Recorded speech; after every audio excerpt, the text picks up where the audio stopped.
इंदौर शहर आने के पहले ही एक खुशबू हवा में तैरनी सी लगती है और बस आप स्टेशन पर उतरे नहीं कि बाहर निकलते ही बड़े से कड़ाहों में से आ रही खुशबू आपको अपनी तरफ खींचने लगती है।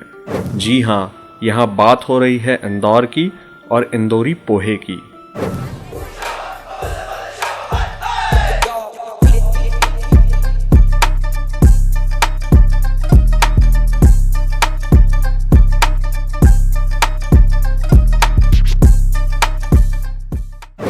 पोहा एक ऐसी डिश है जो महाराष्ट्र, गुजरात और एमपी में बड़े ही चाव से खाई जाती है।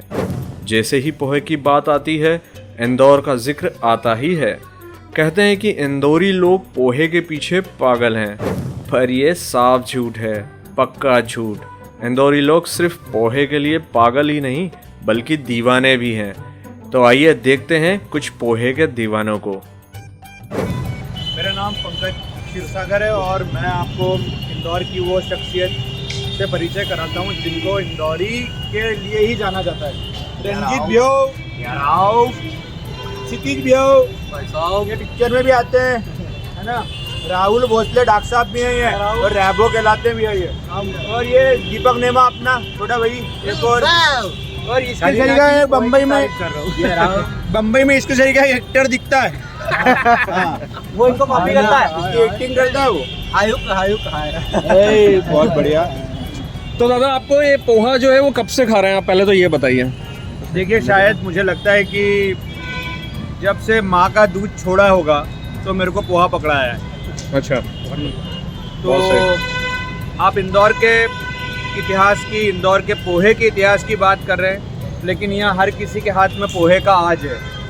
और आप अगर और रीटेक करवाओगे तो हम बार बार 2-3 प्लेट बुलवाना पड़ेंगे आपको है ना। तो पोहा बचपन से खा रहे हैं, हम सब खा रहे हैं पोहा। पोहा ही खाते हैं, पोहा जीते हैं, पोहे में ही रहते हैं भैया। ठीक है, नीमा जी, आप कुछ बोलना चाहेंगे? मैं यही बताऊंगा कि मैं पोहा कब से खा रहा हूँ, जब से आपने ला कर दिया है। उसके पहले से ओके पोहा मतलब पूरा जब से पोलियो पीना छोड़ा तब से पोहा हाथ में आ गया है।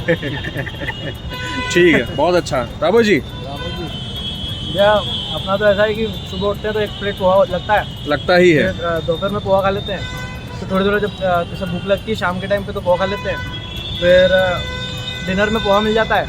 ठीक और है। उस डेजर्ट में ऐसा लगता है कभी कभार की क्या भूख लग रही है हल्की फुल्की तो पोहा खा लेते हैं। और नींद में रात में कभी 2-3 बजे नींद खुल जाती है तो फिर पोहा बना लेते हैं। चलिए, तो बहुत बढ़िया, पोहा तो खा ही लेते हैं हम।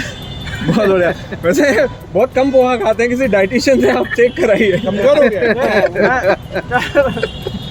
मैंने सिर्फ खाने का बताया, जाने का नहीं बताया। लास्ट टाइम आपके ब्लड में पोहे की कमी पाई गई थी। I am poha positive and I want every Indori to be poha positive. बहुत बढ़िया। चिंटू जी, मुझे तो लगता है कि शायद इंदौरी के लिए 4th प्लेटलेट ही पोहा है। 3 तो पता ही होगी, चौथी प्लेटलेट पोहा ही लगती है। और आप इस चीज़ से मालूम कर सकते हैं, क्योंकि मुंबई शिफ्ट हो चुका हो, फ्लाइट से उतरो या बस से उतरो, सबसे पहले पोहे की तलब ही होती है। तो पोहा तो बहुत ज़रूरी है। चलिए, बहुत बढ़िया। हाँ भैया, आओ तब आनंद मंगल। तो भैया पोहे, मतलब ये कोई पूछने वाला सवाल हो गया कि इंदौरी पोहे कब से खा रहा है। भैया जब से होश संभाला है ना, ये प्लेट हाथ में दिखी अपने को। और जिनने पोहा छोड़ के खमन ने, ढोकला ने, इडली ने, सांभर खाना चालू कर दिया है, पक्के इंदौरी नहीं हो गया है ना। और मगजमारी हो जाएगी अगर इसको छोड़ा तो। हेलो भैया, आओ। इंदौर के लोगों में पोहे की दीवानगी ऐसी है कि लोगों का कहना है कि एक इंदौरी अपने सपने में प्रेमिका से अधिक पोहे को ही देखता है। और ऐसा हो भी क्यों ना, क्योंकि झटपट तैयार हो जाने वाला पोहा होता ही इतना टेस्टी है कि इसे खाए बिना कोई रह नहीं पाता। अब तो न्यूट्रिशंस भी नाश्ते में पोहे खाने की सलाह देने लगे हैं। दोस्तों, इससे एक बात तो साबित होती है कि इंदौर में सबसे बड़ा धर्म है खाना। खुशी में भी खाना और गम में भी खाना। तो कभी आपने सोचा है कि पोहा इतना फेमस है तो इसका इतिहास कितना दिलचस्प होगा? आज हम खास आपके लिए इतिहास के पन्नों से पोहे की खोज से जुड़ी जानकारी लेकर आए हैं। इसके बारे में जानने के बाद आप भी पोहे के गुणगान गाने लगेंगे। अक्सर लोग कॉर्नफ्लेक्स से पोहे की तुलना करते हैं, जिसे दूध में भिगोकर खाया जाता है। कुछ लोग मानते हैं कि कॉर्नफ्लेक्स की खोज करने वाले केलॉग्स बंधुओं ने ही इसकी खोज की होगी, लेकिन इसका इतिहास उससे भी कहीं पुराना है। आजाद भारत की बात करें तो एक बार इस पर बैन भी लग चुका है। दरअसल 1960 में चावल की कमी हो जाने के कारण सरकार को पोहे बनाने पर बैन लगाना पड़ा था। हमारे देश में पोहा लोगों को इतना पसंद है कि हर साल 7 जून को पोहा दिवस भी मनाया जाता है। पोहा पूरे देश में खाया जाता है, इसलिए इसे अलग अलग नाम से भी पुकारा जाता है, जैसे चिवड़ा, चपटा चावल, चीड़ा, चिवड़ा, अवल, अट्टुकुल्लू आदि। इंदौरी पोहे का इतिहास।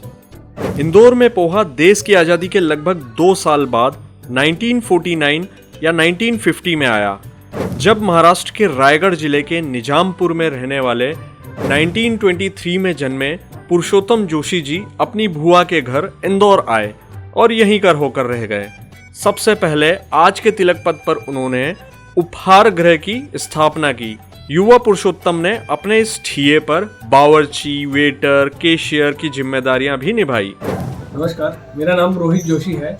इंदौर में पोहे की शुरुआत मेरे दादाजी श्री पुरुषोत्तम जोशी ने की थी। उनका जन्म हुआ था 1923 में निजामपुर डिस्ट्रिक्ट महाराष्ट्र में, लेकिन 1940 के लगभग वो इंदौर आ गए थे। यहाँ पे अपना जॉब करते थे वो। उसके उन्होंने अपना खुद का बिजनेस चालू करने की ठानी। तो 1949 में तिलक पथ पे इंदौर में उन्होंने शुरुआत करी थी पोहे की। इंदौर की पहली दुकान जो थी पोहे की। उसके बाद उन्होंने धीरे धीरे अपना बिजनेस एक्सपांड किया। फिर उन्होंने जे रोड पे और राजवाड़ा पे दुकान को शिफ्ट किया। इंदौर में पोहा बेचने वाली कोई और दुकान नहीं थी। वो पुरुषोत्तम जोशी ही पहले शख्स थे जिन्होंने पोहे को इंदौर के भोजन प्रेमी बाजार में जगह दिलाई। पुरुषोत्तम जोशी ने प्रशांत उपहार गृह के नाम से पोहे की दुकान खोली। यहाँ के लोगों को पोहा इतना भाया कि यह इंदौर की पहचान बन गया। अब पोहा इंदौर की लाइफ स्टाइल बन गया है और इसके बिना लोगों का सबेरा नहीं होता। पोहे का पौराणिक महत्व। पौराणिक कहानियों में भी पोहे का उल्लेख मिलता है। ऐसी बातें सुनने को मिलती है कि जब गरीब सुदामा अपने मित्र भगवान कृष्ण से मिलने द्वारका गए थे तो वह उनके लिए उपहार स्वरूप पोहा ही लेकर गए थे। भगवान कृष्ण को पोहा इतना पसंद आया कि उनसे खुश होकर भगवान ने सुदामा की पूरी गरीबी दूर कर दी। जीआई टैग की सिफारिश। कड़कनाथ मुर्गे के बाद अब इंदौरी पोहे के लिए जीआई टैग की सिफारिश की जा रही है। दरअसल GI tag geographical index tag ऐसे उत्पादों को मिलता है जिसकी एक भौगोलिक पहचान होती है। पोहे को जीआई टैग मिलने के बाद यह आधिकारिक तौर पर इंदौर का ही कहलाएगा। तो दोस्तों, यह था हमारे पोहे का कुछ दिलचस्प इतिहास। अगर आपको वीडियो पसंद आया हो तो इसे हर पोहा लवर तक जरूर शेयर करें, और अगर आपके पास पोहे से जुड़ी कोई और जानकारी है तो हमें नीचे कमेंट बॉक्स में जरूर बताएं। चैनल को सब्सक्राइब जरूर करें जिससे हमारी आने वाली फूड हिस्ट्री की वीडियो आपको मिलती रहे।